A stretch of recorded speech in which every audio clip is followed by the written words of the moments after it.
पुन्हा तो अंकर पुन्हा म्हणाला, पुरुष जोरात शिट्टी वाजवत्या का महिला जोरात वाजवत्या? अरे बाबा सत्तार, तू तुझ्या घरी घेऊन जाय ना. आमच्या गावात येऊन, आमचा एक गावही गणपती बसलेला आहे, त्या ठिकाणी येऊन तू धार्मिक भावना दुखवतो.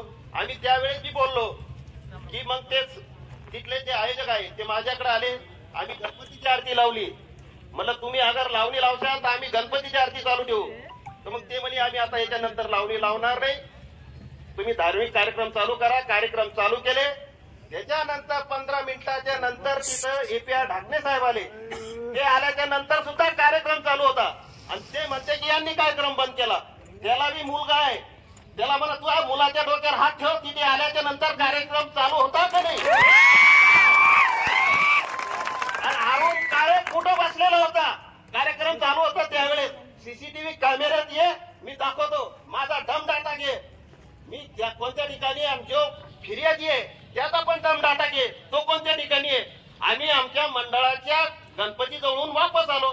स्टेज आमच्या पलीकडे आहे, त्याच्या स्टेज पर्यंत गेली. अगर स्टेज पर्यंत गेलो असतो ना दोस्त,